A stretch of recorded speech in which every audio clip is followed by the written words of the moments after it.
So, this is video 2 in the Japan trip 2025 series, I guess. So, in the last video, I just did an overview of the whole trip. Like, how did the trip go? Did we do all the things that we wanted to do?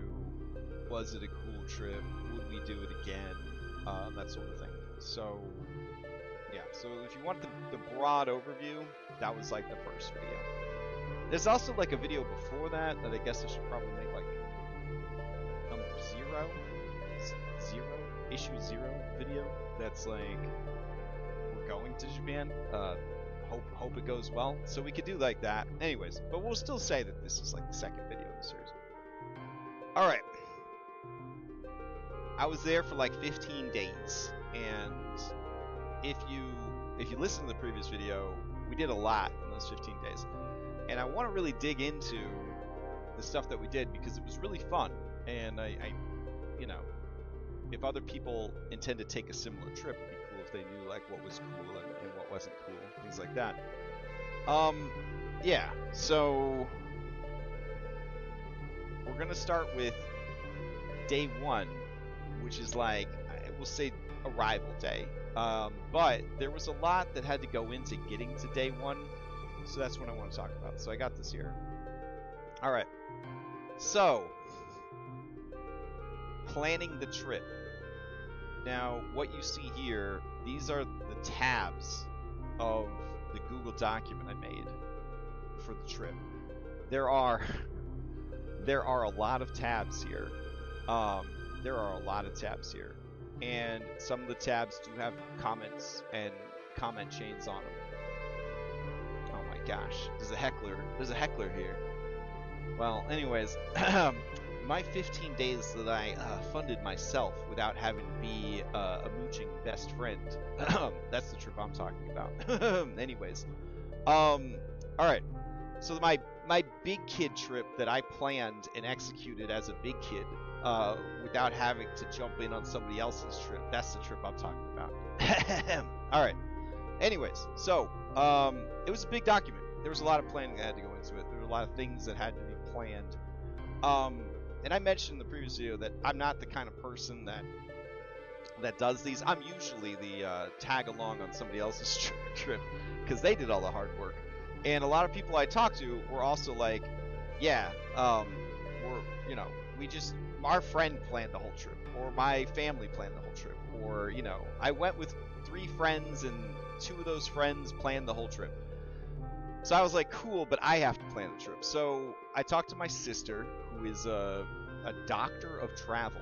That's a doctorate you could have. It's a doctor of travel. And they were like, okay, so step 1, you're going to want travel insurance. And I was like, yeah, travel insurance. I know what that is. I didn't know what that was. So it turns out travel insurance is when you get plane tickets, hotels, reservations, things like that. Things go wrong, right? Like the airplane gets delayed, you miss your flight, you miss your layover connection, you arrive there and you booked a hotel in the wrong city, whatever, right? Shit happens. So you want travel insurance. So travel insurance, my friend Steven, he had a really nice trip to Mexico planned, and then he had a kidney stone. And he obviously couldn't fly to Mexico with a kidney stone destroying his ding dong. Sorry, Steven, put your business out there like that. But so travel insurance is like, yeah, it fell apart. Can I get some or all of my money back? Well, I asked around, and it turned out that the best thing was to get a Chase Visa Sapphire Traveler's Card. Now, this comes in different tiers. You got big boy and you got for babies. So the big boy costs an extra $500 a year. Just pay them $500 a year, but you get access to secret clubhouses hidden in airports all over the world. Which honestly, I came pretty close to wishing I had that. I really did.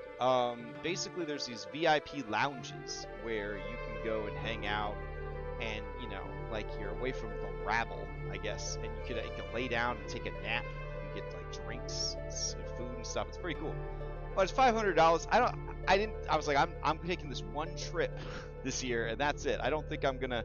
But if you were a person that traveled like a lot, I could see that being $500 well spent. I'm just saying. If you go on a lot of trips with airplane, I feel like that would not be a bad thing to have. One of the things that's cool about the card is that the card does come with travel insurance, especially if you use hotels and airlines that are affiliated with the card. So that's actually who I got the plane tickets from. Is I went through Chase Sapphire's user portal or whatever, and I got pretty good tickets, and it was a fair market price, and they didn't overcharge me for like having luggage and stuff. So it worked out pretty good, and I got to feel confident that if something happened, I would get my money back. So this is travel insurance. Unfortunately, I didn't use them for like hotels, but luckily I didn't need them. Now I did pay for the hotels with the card, but I didn't like reserve any. The other thing about a travel credit card is that you earn more points on the card if you are doing travel stuff, right? Like hotels and restaurants that are, like things that you would do on vacation. So even if you have a credit card that you're earning points on and it's a real fucking good card, like my main card, it does like cash back, like really good cash back on the card. It's not as good as something specialized like this, which is like specifically for travel. And then when you get home, you could turn around and be like, yeah, points. And then you just cash in all those points and then you redeem them against the stuff that you just did on the trip. Or now you have a ton of points, you can plan your next trip and you got those points. So this was pretty cool. It was pretty cool overall. I'm not saying that you should use the credit card to pay for the trip. I want to put that out there. Don't go on a trip if the only way to pay for the trip is with the credit card. Use the credit card to get the travel insurance and the points, but obviously have the money available to pay down the credit card because you don't want to get screwed on that. The other thing that was cool about this card is when I opened it, they were like, hey man, if you buy a fuckload of plane tickets in the next 90 days, we'll give you $800. And I was like, that's exactly what I'm going to do with this. So that was really cool. Like I immediately got like an $800 like rebate or whatever to apply to the tickets that I bought. So it was really good. It was really good. All right, so for reservations, the three main things that I used for reservations is Booking.com. I did all of my hotel and Japan equivalent Airbnb with Booking.com. No one has sponsored this video at all. So anything I talk about in this video, this is an unsponsored video. I want to put that out there. Nothing is sponsored in this video. I'm just talking about the stuff that I used for the trip, and I'm not coerced or forced into telling you to use this stuff. So Booking.com I felt was really, really good. The communication tools were good. The reminder tools were good. The scheduling was good. Everything about it was great. I didn't have a single place that I stayed that I wouldn't stay at again. And I felt that the prices were all like very reasonable for tourist season in Japan. It was great. Table check. Table check is if you want to go to some of the really nice Japanese restaurants that maybe only want Japanese clients, you could try Table Check. And sometimes they will have a deal with Table Check where it's like, okay, you can come to our restaurant even though you don't speak Japanese because you went through Table Check to do it. So Table Check was one of the ways that I was able to get reservations for like local restaurants that normally don't cater to tourists or try very hard not to cater to tourists. Table Check is sort of like, if I live in Japan, what am I going to use to make a reservation for date night? I'm going to use Table Check. So Table Check is kind of like the Japan, like living in Japan and making reservations for a restaurant. This is like the app that they like to use. Now, I was using a VPN to make it look like I lived in Japan. I don't know if you need that to get table check to work or not, but honestly, it wouldn't hurt. You know what I mean? It wouldn't hurt. Some of these sites and places, they will actually check, and if you're on like what looks like a Japanese connection, you might get a better version of the website. You might get better prices. So it is something to think about. And then finally, I used Klook. I didn't think Klook was gonna be as good as it was, but I didn't have any issues with any of the reservations I made through Klook, and they made some very good recommendations for like things to do and places to go. And the markup of using them was not very high at all.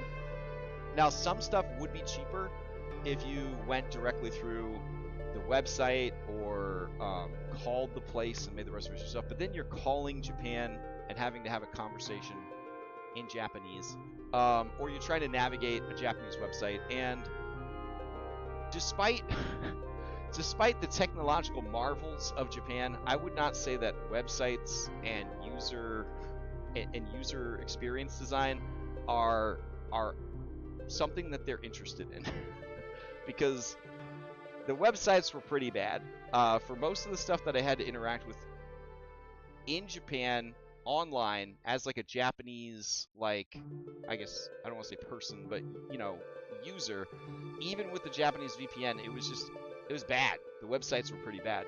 So having Klook and paying a little bit extra to have them kind of offer up the reservations and stuff was huge. So yeah, Klook, Table Check, Booking.com, get yourself a travel credit card, and then I made a huge document to just track everything. So going through it, I had the general stuff about the trip.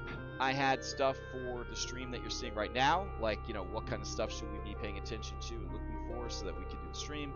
It was also to check if we could do streaming while we were over there on the trip, and the answer was no. Technically, since I am a variety streamer, that I could stream about anything, and mostly D&D stuff, but pretty much anything. Any streaming that I did over there could be construed as work, and I didn't have a work visa, so there was no streaming going on while we were on vacation. I had an ADHD backup plan in case my paperwork didn't go through for my ADHD medication, so that was the whole thing. I had my active to-do list. I had my thing about our telephones, like what we needed to do to get the phones ready for the trip, how we would be using the phones on the trip, and then how we would get the phones back into America, which was a thing that we actually had to consider in the year 2025, was how best to get our phone back into America.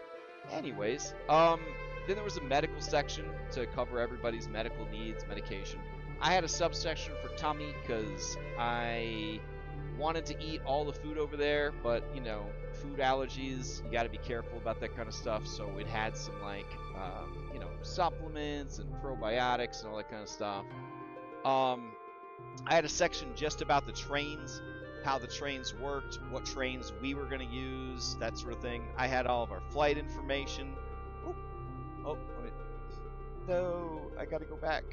I had a section about packing, like what are we packing, where are we packing it, how are we packing it.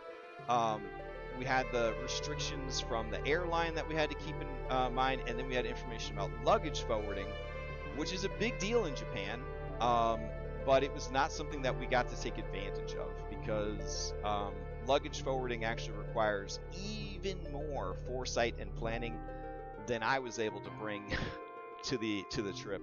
But if you really know what you're doing, luggage forwarding is a thing in Japan, and it's pretty awesome. Then I had a tab for our bookings, so that we had all of the booking information for all of our reservations, our hotels, our tours, tickets. I had copies of those in the booking section. I had the night before, so that we had like a checklist of things to do before we would leave, right? So packing and stuff like that. Then I had, that included driving up to a hotel at the airport so that we could make it to the airport at fucking 5 in the morning. and be ready to check into our plane and everything. The things that we needed to keep track of on departure day, the things that we needed to keep track of on arrival day, and then from that point on, every day had a tab for the agenda, and then it had a tab for dinner, and sometimes it just said find something to eat, you know? Sometimes it just said you're on your own. But almost every night of the trip, I had actually found us a place to eat in advance, because I had heard that the travel season and the tourism was going to be crazy, and that if we wanted to eat, I needed to make sure that I was reserving stuff. Now, in practice, I don't think that's true. I think you could just go to Japan, even in the busiest tourist times, and there are enough restaurants and food options that you will always be able to find a place to eat. I'm going to put it out there. I was scared straight. Like, people were like, you're not going to be able to eat dinner. And I was like, holy shit, if I don't have food reservation, I can't eat dinner? But that's not true. You're not going to be able to eat where you want to eat if you don't have reservation. But you will be able to eat. Like, you'll be able to find a place to eat. But see, because of that, I went through and I made like a lot of great, like really good dinner reservations. Like, we were eating good. We were eating at some phenomenal places. And we would not have been able to do that if I hadn't made those reservations. Like, would we have found other phenomenal restaurants to eat at? Sure. But like, all of the places I made reservations for were reservation only. So unless you wanted to try to make a reservation once you were in Japan, like making it in advance with table check, was a good idea. Anyways, let's keep going. And then some days there was extra stuff. So like this day we had Cup Noodle Museum, so it had stuff about Cup Noodle Museum. This day we were riding a bus, so it had a special tab for bus. This particular one, we were going to try to find a KFC, so there was some information about how to find a KFC. Then we had like Disney Sea Final Prep, so we had a tab that was like, here's some advice on packing up all your souvenirs and the extra suitcases that you bought and all that kind of stuff. Information about renting a car, which fortunately we didn't have to do. And then big changes to Japan, so things that have been happening in the last 6 or 7 months about Japan that might have impacted the trip, so we had a tab about that. And then checking out, flying home, it's all covered. So like, all of this planning, I feel like it was worth it, and it was really important, and it did make for a much better trip. Did I over-plan? I don't think I did, honestly. And I'm a pretty chaotic person. And like, I don't think we over-prepped at all. I think we had the right information all the time. Like, I feel like there were times where we got a little lost and a little confused, but we always had this document to kind of go back to put us back on track. It was great. All right. So then we fly over to Japan, and it was great. I will say this, if you are rich, just buy the best plane ticket you can. Like, if you're rich, just buy the best plane ticket you can. Don't be like, nah, it's okay. It's just a 13, 16, 19-hour plane ride. How bad could it be? It could be pretty bad. It could be pretty bad. Now, I wasn't about to pay twice as much to have my own special room on the airplane. But if money is no object to you, if you've got them stonks, you know what I'm saying? If you've got mad money, might as well, okay? Because it wasn't a great time flying 13 hours in the little tiny chair on a crowded plane where everybody was coughing and sneezing, farting. We didn't have any babies, which was nice, so that was good. But like, the plane was very cramped, and I mean, it wasn't great. Delta as an airline, I feel like they did okay. It wasn't terrible. Like, everybody basically had an iPad built into the front of their seat, and then the iPad had like a shitload of really good movies. Like, I'm talking some good ass movies. I watched Wild Robot and a couple other ones. It was very good. And then they tried to give you drinks every like 30 minutes. It felt like for 13 hours. Um, yeah, it wasn't terrible, right? But like, I mean, I would not blame someone if they spent twice as much money to get their own special little booth that they could have a bed and all that jazz. That sounds pretty nice. Anyways, let's move on. All right, so what are you wearing? What are you wearing on this trip? All right, so like this is what I wore pretty much every day. I had sunglasses. Now, I appreciated having my own sunglasses because one, I'm a vampire and the sun is evil. But two, there weren't a lot of places to buy sunglasses. I was kind of shocked. Like, it was like a sunny spring season, like tourists everywhere, and like nobody was selling sunglasses. So that was kind of weird. So I was glad I had my own sunglasses. You want to wear sunscreen. Again, vampire. But seriously, even on the days that were like overcast, that sun was intense. I was dealing with or fighting sunburn a lot until we finally found, like, I think this is the one that we got, this Biore UV that they sell at pretty much every drugstore in Japan, and it's like water soluble, water based or whatever, and it's like really nice sunscreen. And like, man, I was slathering that stuff on, because I got one bad sunburn on like day 3, I think it was, maybe it was day 2, day 3 I think, and I was like, never again. I was addicted to sunscreen the whole time. So I was wearing sunscreen, you know what I'm saying? These pants, I had 2 pairs of pants. That was it. They are from Western Rise, and they are all-weather, all-purpose, super breathable, waterproof, stain-resistant, tear-resistant. I mean, these pants, they're some good fucking pants, alright? Hashtag not sponsored, but like, they're some good fucking pants. And I would just like wear one pair until it was like too dirty, and then I would switch to the other pair.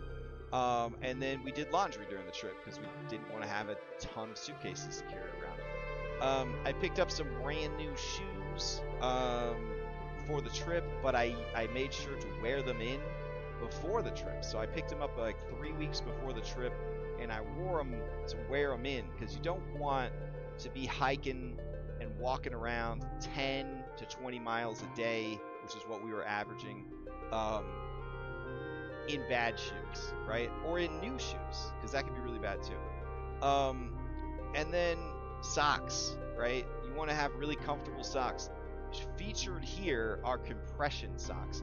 Now, compression socks, my understanding, is that they were for old ladies who didn't want varicose veins. But it turns out that wearing these socks when you are doing a lot of walking or hiking or sitting around and doing nothing, like riding on an airplane or a train, is actually really, really good for your body, because it kind of helps with the circulation in your legs. And it can actually help deal with jet lag, because part of jet lag is bad circulation. So if you've got these socks on, they're actually going to squeeze your legs to make sure that you got better blood flow to your legs. I was like, okay, if that's what you say, Travel Gurus Online, I'll get some compression socks. Man, they were awesome. And then finally, the Travel Gurus Online said, get yourself a jacket you don't mind losing, that is lightweight, still keeps you warm, helps you against the wind and the rain, but is light enough that you could tie around your waist. And I did find this guy on Amazon, and it did all of the things that I needed, and I think it was only $40. And yeah, I mean, I used it all the time. The only times that I didn't wear this this rain jacket, I got rained on. it was almost supernatural. The only times that I forgot to bring my rain jacket or was like, I don't want to wear this thing, we got rained on. It was incredible. So that's pretty much what I had, and then a shirt, obviously, and underpants, but you know. All right. So what about like traveling, like packing and stuff, right? So backpack. Get yourself a backpack. Amazon's got them. You don't gotta get a real expensive one, but like a backpack can be your carry-on and your day bag. And then if you really want to push your limits and your luck with the airline, you could say that the backpack is your purse on the way back, and then it doesn't count against your carry-on limit. So you could have like 2 carry-ons or 2 check bags and your purse, aka this backpack.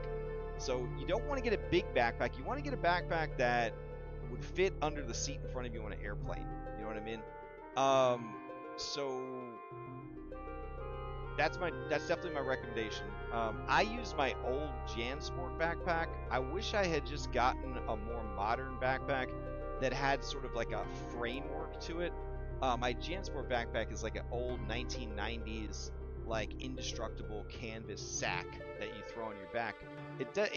It's not as good as these modern backpacks that are like trim and streamlined, and you know everything got pockets for everything. I would have much preferred to have a backpack like that. This is what Jen and Basil had on the trip.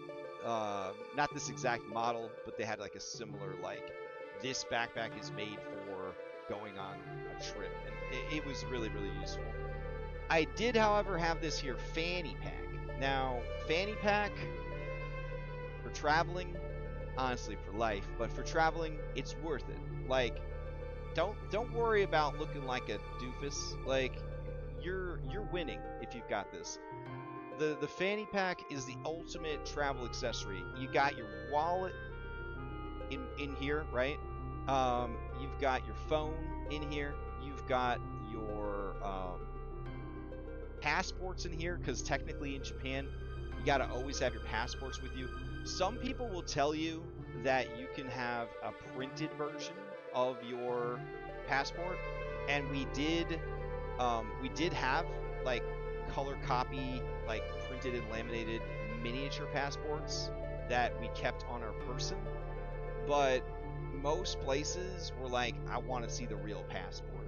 So they weren't really that useful. They'd be good in an emergency, like if you got robbed, I guess, or you lost your passports. If you had that color copy, you could like at least say like, look, I have a passport, but I don't have my passport, and you can use that to start getting your passport back, essentially.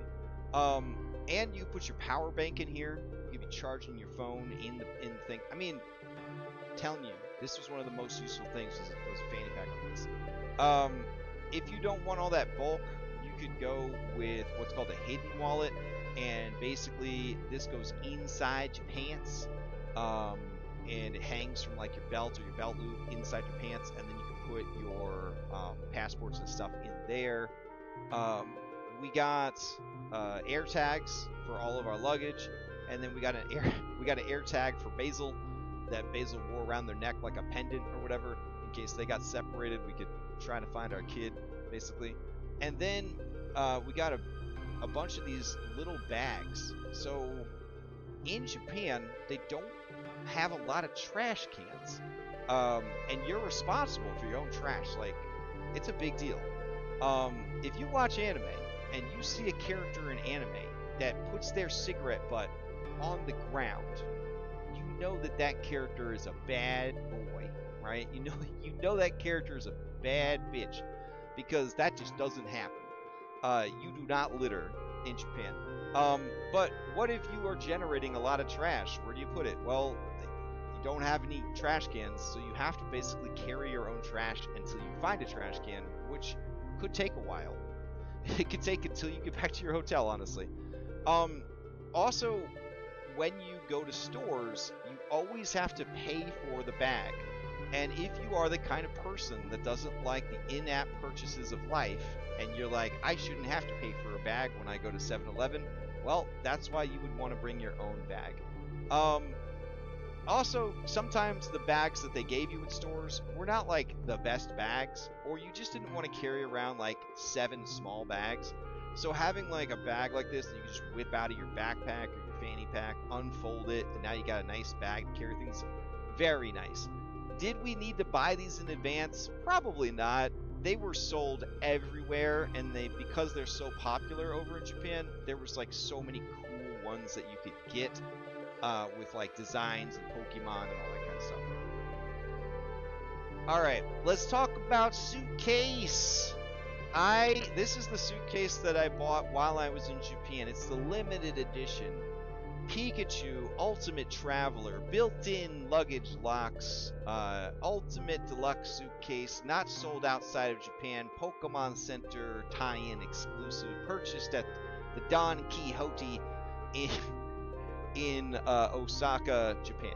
Alright, so the suitcase I had before this only had 2 wheels, and let me tell you something right now. If you're planning to go to Japan with a 2-wheel suitcase, you need to change your mind. Go get a 4-wheel suitcase right the fuck now, because you're gonna be dragging this fucking suitcase all over Japan, alright? Unless you are the richest motherfucker on earth and you're paying for luggage forwarding from every location to every other location, you are going to be dragging this fucking suitcase all over Japan and taking it on trains and taking it up and down stairs, and you're going to be on old cobblestone streets, and you're going to be ramping off of curbs. You do not want a 2-wheel suitcase. You want an all-terrain fucking 4-wheel drive suitcase. So that's step 1. Step 1. Then it turns out they got these things called luggage belts. Now luggage belts can be used to strap suitcases together, but they can also be used if your suitcase is a little too fat. If maybe you put a little too many souvenirs in that suitcase, you can use a luggage belt to secure that suitcase so that it's less likely to pop open when the luggage handlers throw it, which is what they do with your suitcase. So having this like reinforced thing, pretty good. They also sell these things called luggage straps. So luggage belt, luggage strap. So the luggage strap, see this little bar thingy on the top of the suitcase? You could set another piece of luggage on top, right? And then if you have a luggage strap, it's basically a bungee cord for luggage. You could use that to secure one piece of luggage to another piece of luggage, and then if you're real into it, like if you're real into suitcase bondage, then you get your belts out, and then you strap it on again. So luggage belt, luggage straps, very good. So what about inside the suitcase? Alright, that's where you're going to want these things called luggage cubes. Alright? Luggage cubes, they're actually really affordable. You can get them on Amazon. You can get all this shit on Amazon, except this suitcase. The luggage cubes were amazing, okay? Because you don't want to pull your entire fucking suitcase out every time you need something. So you could like segregate everything in your suitcase into these little cubes, and then you could just find the cube that you need, and then take the stuff, you put the cube back, right? It's incredible. A lot of you are probably like, yes, luggage cubes. We all know what it is. I didn't know what luggage cubes were, okay, until I was planning for this trip. This is all stuff, as a person who at one time backpacked across Europe and has traveled the world, I didn't know about any of this stuff, okay? So that's why I'm making this video, to share this information with you.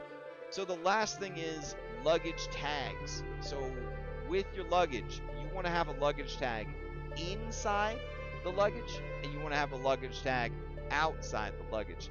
Now, in this modern crazy world, alright, you don't really want your luggage tag to have like your name or your kid's name or like your personal contact information or any of that kind of shit.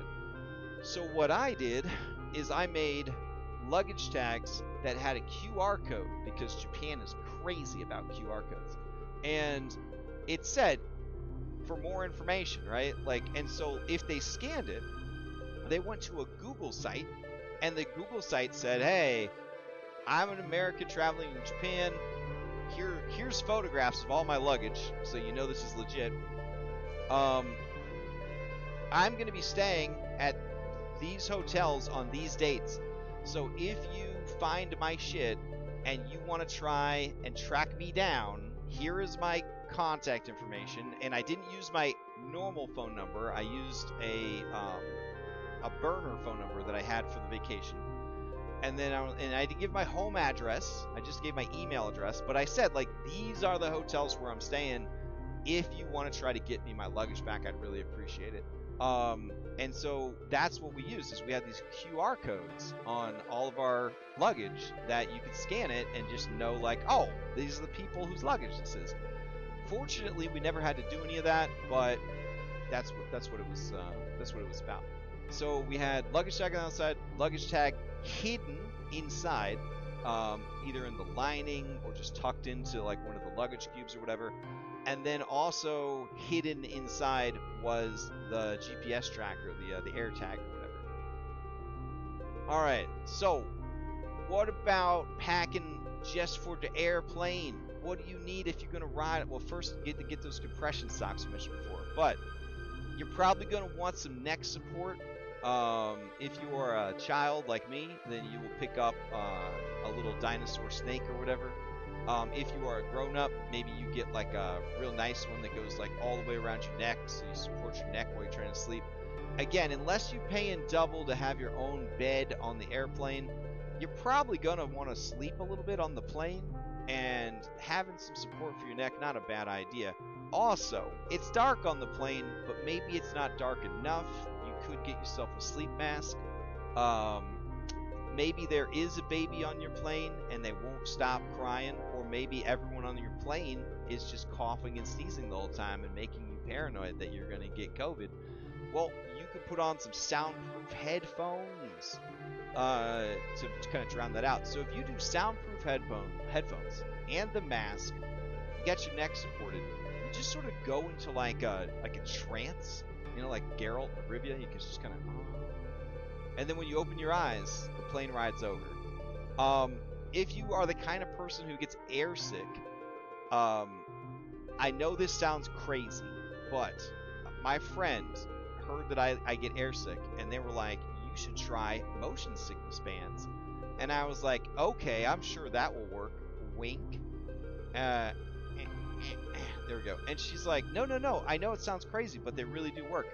Well, here I am to tell you, I know it sounds crazy, but they really did work. They're incredible. I did not get airsick at all. Basically, it's like a wristband with a hard plastic bead that goes right into your crucifixion spot in the two, on your wrist, like the two little bones there where the nail would go through to hang you up on a cross, and it just pushes really hard against that spot. And I don't know if it's like an acupuncture thing or what, but like I didn't get airsick, and I always do, so that was pretty cool. The last thing that I wish I had packed, but I didn't, at least on the ride to Japan, was snacks. We didn't have any snacks at all, and so we were stuck with whatever the airline was willing to give us, which was like gross granola bars. I don't even think they had peanuts, because too many people have peanut allergies now. There's like nothing. And the guy across from us, he had his whole backpack was just full of snacks. He was just snacking the whole time. So jealous. So definitely I would bring snacks on the plane. What other stuff did we pack that was super important? You want to have some spare cables for your phone in case you lose your charging cables for your phone. You want to print out everything that is important. So all of your hotel information, all of your reservations, all of your booking information, all of the directions, right? And you want to, I had them in a 3-ring binder, like a 1-inch 3-ring binder in my backpack. They were in little plastic sleeves, and they were separated by days of the trip. And I will tell you right now that there were a couple of times that having the paper saved our asses. I'm going to tell you right now. So like, always have a paper backup, because you just never know if you're going to be in a dead zone, if your phone's going to die, if any number of things could go wrong. Or maybe the place just doesn't, they're just like, I want the paper. Like, you could run into that where they're like, I just want the paper reservation. So just having that, because some places are still kind of old school, having the papers was super important. This right here, this charger was incredible. Each of us had one of these chargers. They charge super fast. They charge your device super fast, and they're really slim. They're like the same size as a cell phone. Picked this up on Amazon. I think they were only like $20 a piece. They might have been like $29, something like that. But they were more than enough to like charge our phones. We would have days where we were out for like 15 hours, and we never worried about our cell phones running out of charge because we had so much charge available on these. We also used it to charge our mobile hotspot. They were just phenomenal. Having some hand wipes and some Purell, not a bad idea. Not saying that Japan is dirty. It's actually super clean, like Germany level clean. But like, there's a lot of tourists, right? And like, the tourists get their hands on everything. Sometimes you're in a rural area, you're mountain climbing or whatever, you find a bathroom, but the bathroom doesn't have any paper towels or doesn't have any soap or whatever. So just having like your own little packets to like bring with you. Sometimes you would grab some food from a convenience store or a food stall or something, and then you make a mess of yourself because you're a filthy pig and you eat like one too. And so you're like, what am I supposed to do? I'm covered in sauce. So yeah, like, this was very good. Good things to have. And then the other thing that was kind of the sleeper hit, we did not realize how powerful this thing was going to be, was this little manicure kit. We didn't have it in our check bags. We had it in our we had it in our check bags. We didn't have it in our carry-on, so we put it in our suitcase. But this little kit did like everything. It did everything. It had little scissors. You know, you need to cut your nails. You're gonna be there for like 2 weeks. You gotta take care of yourself. But like, you would be amazed how many things we use this kit for that was not just cutting our nails. It was incredible. It was kind of like our little toolkit in a way. Very, very handy. If I were to do it again, I would probably hit up a Don Quixote. It's like a super convenience store, and I would probably just get like a little toolkit, and then I would just use that for the trip, and then, I don't know, throw it away at the end of the trip, because I doubt TSA would want me to bring like a hammer on the plane. But this was everything that we needed. This certainly did what we needed it to do. It's really cool. All right, so what are some things that we did not have at all and we wish we had had on the trip? Okay, so top left above my head here is coin sorter. So you're going to be using a lot of actual real money in Japan. They love real money. The vending machines, they love that real money. Now, technically, the year 2025, most vending machines will take a Passmo card or a Suica card or whatever. A lot of places will take credit card that they didn't used to take credit card or whatever, but you are going to still be using a lot of cash. And the coins are not hard to figure out. They really aren't. But if we had had these, it would have been pretty cool, right? So these are pretty small. They could fit in like a fanny pack, for example. And then they're sized for all the different coins that you would be using. And then you could just kind of like feed the coins in and then like take the coins out as you need them. And it would be a lot better than the nights where I'm at the convenience store late night and I like pull out a fistful of coins and the Japanese salesperson just looks at me and they trying really hard to be polite, and I just got a fucking massive fistful of coins and I'm just like, hold on, and I'm like going through it. I'm trying to find the 100 yen coins, but I keep grabbing the 500 yen coin, and they're getting more and more frustrated, but they want to be really polite. Anyways, this would have been really cool to have. Another thing that would have been really nice to have would have been this exact model of extension cord. So Japan uses the same outlets as America, so no worries there. But I'll be honest, the accommodations did not have a lot of plugs. Even the hotels did not have a lot of plugs for the amount of shit that you want to plug in when you are traveling. You know what I mean? So like this would have been so nice to have this plug here so we could plug everything in and never worry about it. We had a couple of accommodations where I don't know if the plugs were gonna make it to the end of this year. Like they charged stuff so slow. It was like they were barely getting electricity to them. So again, having something like this would have been amazing.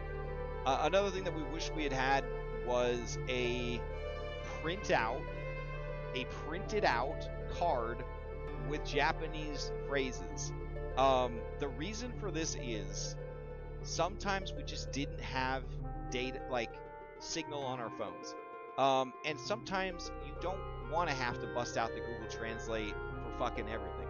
So having a card like this one, maybe even like double-sided, so you got like 40 useful phrases or something like that, would have been pretty awesome.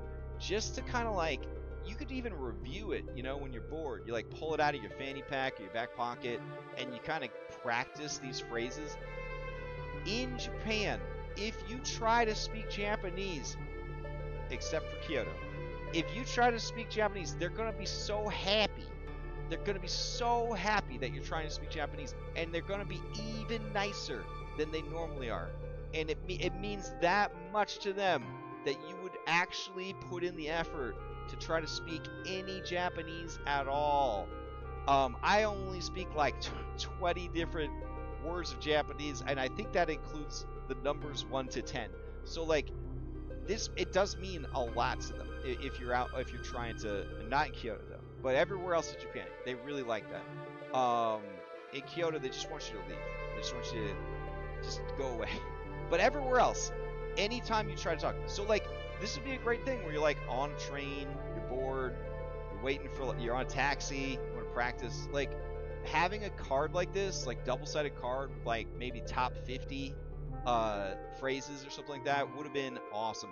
Maybe like phrases on one side and then like colors and numbers on the other side. That would be amazing. Have a nice laminated card that you just bust out and practice your Japanese. I think that would have been really cool to have.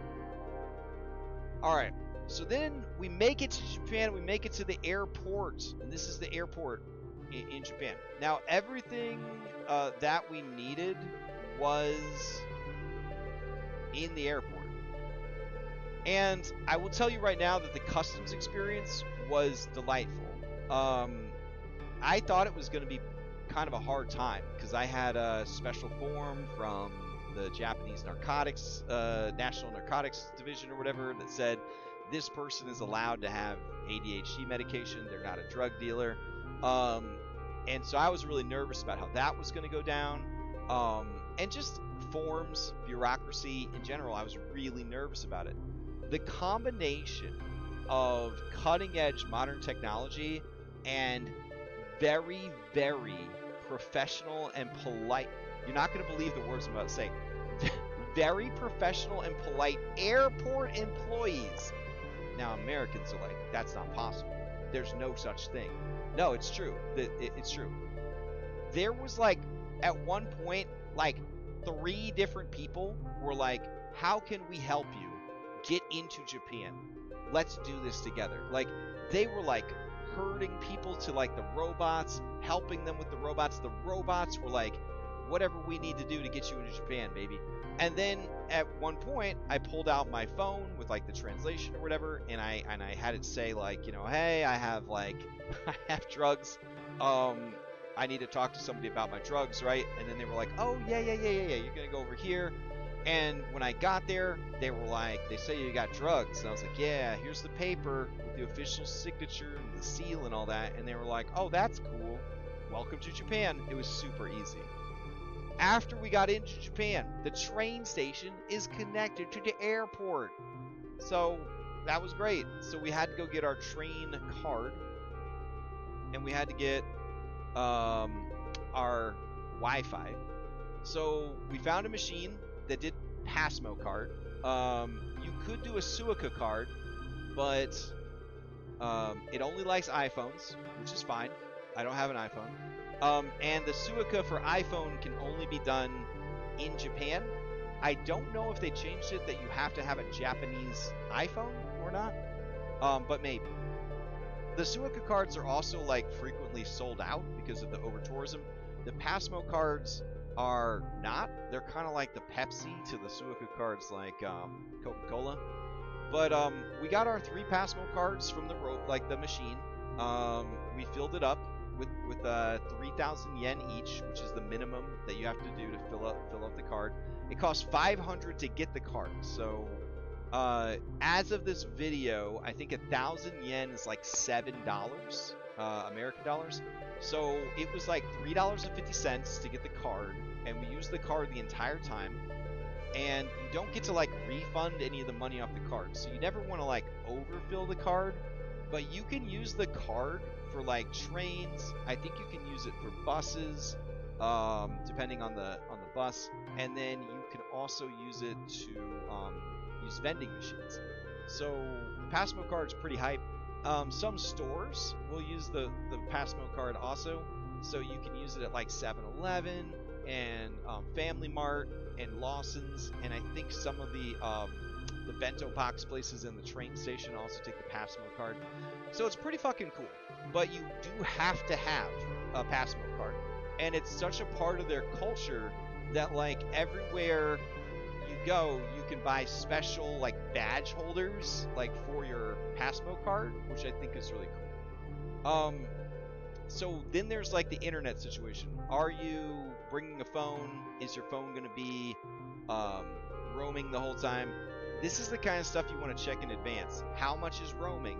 Does my phone company does my service provider actually get good service in Japan?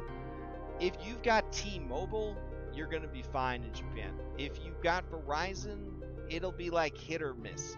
Verizon was going to charge me $10 a day, and it was going to be a limited amount of data every day. And there was no way to pay for more data. It was just like $10, and then you get this much data, and that's it. And I was going to have to pay that per phone. So like $20 a day for 15 days, that's $300. So what I ended up doing instead is I kept my phone off roaming. I didn't have roaming enabled. I actually kept my phone on airplane mode most of the time. Well, no, not airplane mode, but I made it like not a phone anymore. And then we used this Ninja Wi-Fi router, and they're located at the airport, the Haneda Airport, also not sponsored. And it was like $250, I think. And you could have 8 devices hooked up to it, unlimited internet, and there was nowhere in Japan that we didn't have signal. There were some places in the mountains where the signal was not great, but we always had signal. It was amazing. There were a few things that I wished I had known about Ninja Wi-Fi that I didn't know, which is you cannot download apps over Ninja Wi-Fi. And I don't know if that's just on Android or if it also affected iPhones. I think it was both. Like, for some reason, you just can't download apps using Ninja Wi-Fi, which was a little weird. But it was great. It was absolutely amazing. Alright, so once you get to Japan and you've got internet on your phone again, and you've got a train card, you got a Passmo card, what next? Okay, so apps that were like essential for the trip. ChatGPT, obviously, for translation, for answering questions, for helping you look up stuff, is phenomenal.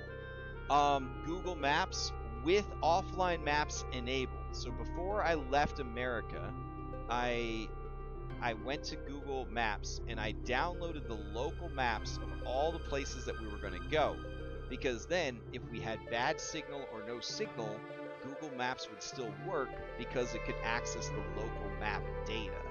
And this ended up being like 19 gigs, I think, on my phone of like maps for like central Japan. But we always had very good Google Maps. Like, we never had signal issues or data issues with Google Maps because we downloaded everything for offline mode. There is an app I got called Go Translate. It uses Google Translate and ChatGPT Translate, and basically it's a paid app. I think you pay like $10 a month for it. I only paid for 1 month so I could use it on the trip, but it has a feature where you could talk and someone else can talk, and it will translate live the conversation for you, which is pretty cool. And then when you get to Japan, you want to download and set up a Go Taxi account. Now, some of you, again, if you're like, I ain't paying for a taxi when I could ride the train or the bus, that's cool, bro. But if you like getting places at a good time and you don't want to be crowded on the train and the bus all the time, you might want to take a taxi. Go Taxi is like Japan's version of Uber. They have Uber over there, but like you want to do Go Taxi. Go Taxi is kind of like a secret, I think. Like tourists aren't supposed to use it. There were a lot of times where like the driver would show up and be like, "What the fuck?" Because like they're like, "You're not Japanese. How do you have Go Taxi?" Our tour guide on the Ninja Food Tour, when I was talking to him about Go Taxi, he's like, "You have Go Taxi? You're not supposed to have Go Taxi. How did you get Go Taxi?" So yeah, you can only set up the account inside Japan, on like, you know, a Japanese network essentially. You cannot set it up in advance. You can't even use a VPN to set it up in advance. But yeah, that was one of the first things I did when I got there. And let me tell you, Go Taxi, fucking awesome. It's really good. All right, the other app that was incredible was this one right here, Japan Transit. Japan Transit is like one of the most important apps that you will ever install for your trip to Japan. It was huge. Over here you can see a screenshot of the Japan page. It shows me what time it is at home, what time it is there, the weather for where I currently am at. So it's raining in Tokyo right now. And then all of the apps I was actively using, and then other apps that I didn't use as much kind of got tossed in this folder right here. And then you might see here that I got a compass. I actually installed a compass app because there were times, especially when we were hiking in the mountains, where the GPS just like wasn't working, and we had to just kind of bust out the compass and be like, well, we know that the town is south of us, so I guess we'll go south for a while until we get some signal again. So yeah, it was pretty cool. But definitely get Japan Transit ASAP if you're going to do the trip, because it's so important for managing like trains and train schedules and connecting trains. And yeah, I can't stress enough how important this app is. All right, so then we finally get there. We get out of the airport and we start looking around, and you know, it was awesome. All right, it was awesome. So like we're looking around all the places and the things, and then our first accommodation was actually located down this dark vending machine laden alley. We were staying in this apartment building in this narrow, shadowy alley, and it was crazy. It was very hard to find and a little spooky too. But yeah, it was good. We didn't always stay at hotels.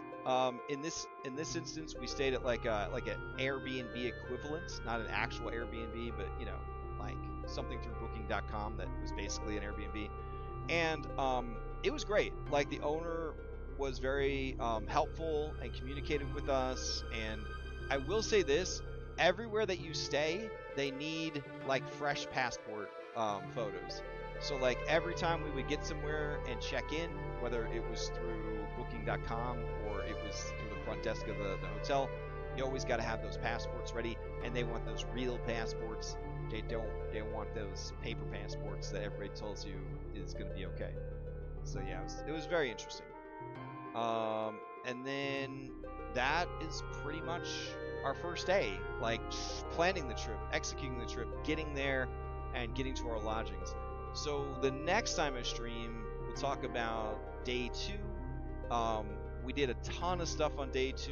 We went to Chinatown. We went to the ramen noodle factory. Made our own cup ramen.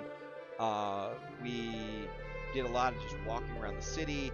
We went to Ginza and did a bunch of shopping in Ginza, and we ate a bunch of food at restaurants. We did an all-you-can-eat Wagyu steak dinner at a restaurant in Ginza. And then we went over to Shibuya Sky Tower, and we went up to the top of Shibuya Sky Tower at night and got to look at like the city, and it looked like something straight out of Cyberpunk. It was incredible. So yeah, that's what we'll talk about in the next video, and maybe depending on how much content that is, we could also talk about Hitachi Seaside Park, which was day 3, which was another incredible day there. So yeah, if you're enjoying this series, that's great. If you were able to get anything useful out of this video, that is amazing. But yeah, it was such an incredible trip, and I learned so much about just international travel, planning a trip, executing the trip, and I just want to kind of share that information with other people in case you're having trouble planning a trip, or you're not sure you could do it. Like, it's definitely worth it. It's definitely worth it. All right, I'll see you next time.